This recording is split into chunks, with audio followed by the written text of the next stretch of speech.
እዚህ ያሉ የቤተ ክርስቲያን አለቆች በአግባቡ ሊጠብቁት ይገባል ማለት ነው። አጋጣሚ ሆኖ የተከለለ ስለሆነ ብታዩት ዞር ብላችሁ ሌላው ችግር እጅግ በጣም ከፍተኛ የሆነ ደን ሆኗል ማለት ነው። በዚህ ውስጥ ግን እየገባን ምናጠፋ ሰዎች ጭምር አለን። ምንቆርጥ ሰዎች አለን፣ ምንጨነግስ ሰዎች አለን፣ አጥር ምናፈርስ ሰዎች አለን። እንዲህ አይነት ናቸው የሚሰራ ሰው አለ።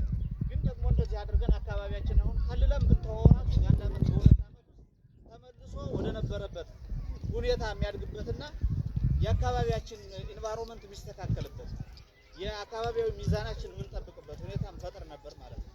ነገር ግን አሁን እያያችሁት ነው። እየተራቆተ በሄደ ቁጥር የክረምት ያገባብን ራሱ ወደኋላና ወደፊት እያለ የሚመጣበት ሁኔታ አለ ማለት ነው።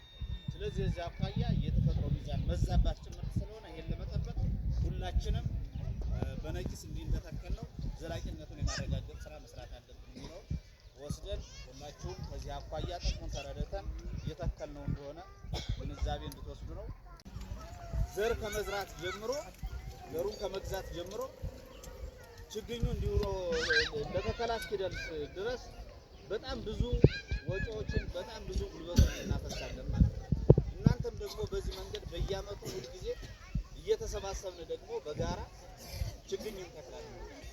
ይሄ ማለት አካባቢያችን በደን የተራቆተ ከመሆኑ አኳያ ድርቅ እያስከሰተ ድርቁ ደግሞ ለድህነት እየዳረገ ነው ማለት ነው። ስለዚህ ይሄ ድህነት ምንድነው? ከተረጅነት አላወጣን፣ ከልመና አላወጣን።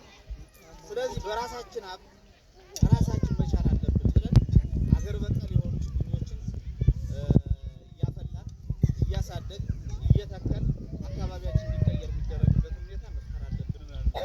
ወደ ስራ እየገባን ያለንና አሁንም እናንተ በዚህ መንገድ ተገኝታችሁ ይሄን የችግኝ ተከላ ፕሮግራም ስላደረጋችሁ እጅግ በጣም እያመሰገን የዘላቂነቱ ጉዳይ ግን የሁላችንም መሆን አለበት ማለት ነው። አሁን ተክሎ ዞር ማለት አይደለም።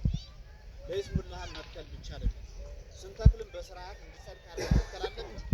ቀጣይ ደግሞ እየተከታተልን ችግኙ የሚያድግበትንና የሚጸድቅበትን ሁኔታ መፍጠር መቻል አለብን።